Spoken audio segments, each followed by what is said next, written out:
So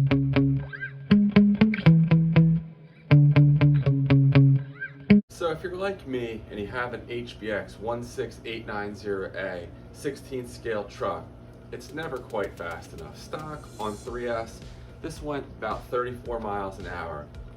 But I have a spicy 5900 kV 2845 sized motor in here with a 60 amp ESC. And on the stock tires, it went 52 miles an hour. On these larger foam tires, it went as fast as 57 miles an hour.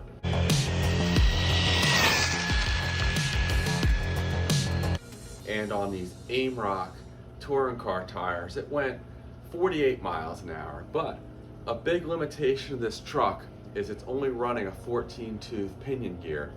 Not enough. So what I'm gonna try to do is open this up and fit the biggest pinion gear I can get in here to get some more speed out of this. And I'd ideally like to get it up to at least 60 miles an hour. And I think I'll be happy with that. Stay tuned, guys. All right, the first step, we're gonna go ahead and remove the cover for the gearbox. And in order to do that, we have 1, 2, 3, 4, 5, 6, 7, and 8 screws we're gonna need to remove, at least to start off. Oh, and there's another screw over here I almost forgot. And note that the 2 up here are kind of pan head screws, whereas the others have this other style of screw. Just keep track of that as you're removing them. Now I'm going to go ahead and remove the 2 top screws for the rear shocks. Alright, now I'm going to go ahead and remove the screws for the top suspension arms. So unfortunately I've kind of wore out the screws that went in here. The threads are kind of wore out, and I accidentally glued the 2 chassis pieces together. So I'm worried I'm gonna stress this too much. I'm just gonna let it be. But you can see here, here's the spur gear, here's the pinion gear. So I'm gonna go ahead and adjust this motor mount and try to get a bigger pinion gear than the stock 14-tooth gear on here. Now in order to do this, I'm gonna have to push the pinion gear in because there's not really any room there between the pinion and the chassis. So this might be tricky, but let me see what I can do here. So to get the motor out, you're just gonna kind of rock it back and forth a little bit, and then it'll pop out. So now I'm gonna go ahead and unscrew the motor mount, and we'll set these 2 screws aside. And you can see this motor mount allows for a 13 tooth if this side's facing out, and a 14 tooth. But of course we want to go bigger, and the way to do that again is to make a slider. Alright, so how I'm going to fit a bigger pinion gear in here is I'm going to drill a hole in this motor mount right in here, and that'll allow the motor to sit further to the left. And I may make a little bit of a slider down here in the bottom where I come out to the left more here on the motor mount, and we'll see how big we can go. I have a 19 tooth, I think a 23 and 24 as well. So hopefully I can at least get a 19 in here. That'll be a nice jump, and who knows, maybe we'll even be able to go bigger. But it looks like space is at a premium in here, so I don't know, this might be more challenging than I had originally thought. Okay, so we're going to start off by drilling a small pilot hole. We want the 14T side of the motor mount facing up, and I'm going to go ahead and drill a pilot hole right here.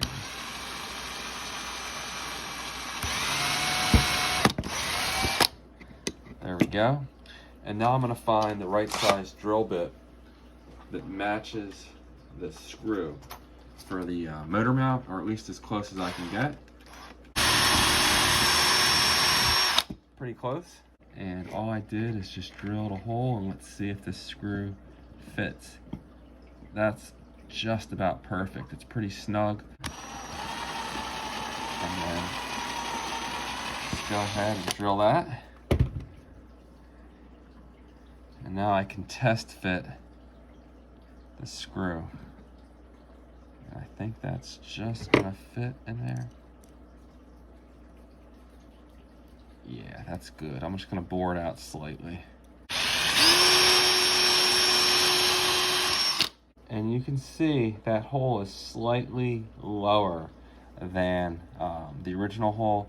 So I'm gonna go ahead and kind of drill this out a little to the left to give me a little bit of wiggle room to get things adjusted just right. I think I'm gonna go ahead and go with that. And you can see here, I have drilled this out a little to the left.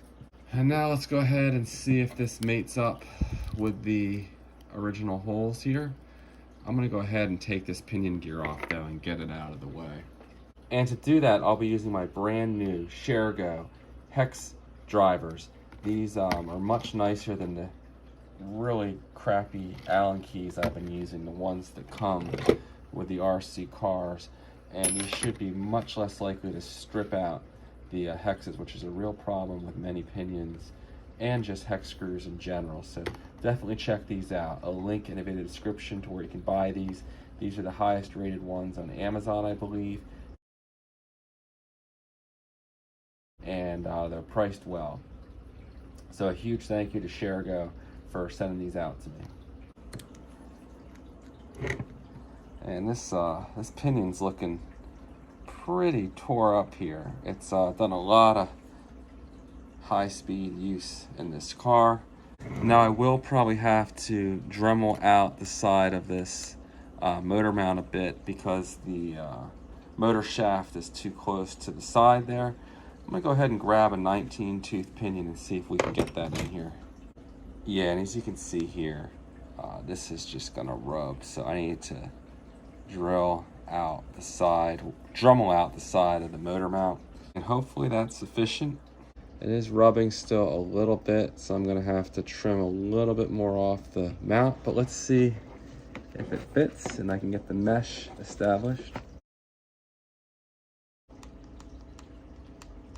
Now, as you can see, I came a little over towards the right. There's not much room between the two holes, the original and my custom hole here.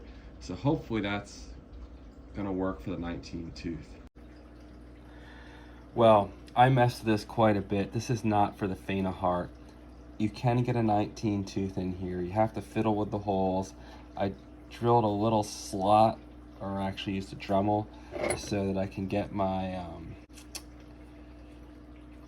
Allen key tool in here to reach the pin. I need it about flush there with the end of the motor shaft. It's not easy. It can be done though. I did also have to drill away some material in here where the pinion fits. You might be able to see that on camera. It's not really pretty, but it fits. And I don't know if anybody's gonna want to try this besides me, but if you do, it's possible. It may be hard to see, but there's the mesh. I think that's just enough there. I will say these Shergo hex drivers have been really nice to use on this project. I can't believe I've gone this long without having a nice set like this. So if you've been holding off on getting a set and have been using just traditional hex keys, you know, you owe it to yourself to get a nice set like this.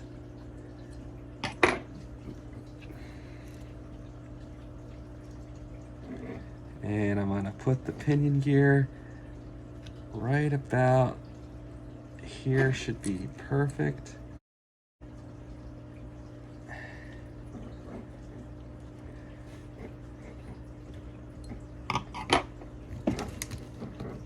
And then one final check, and there we go. We're good to go. Everything's in there.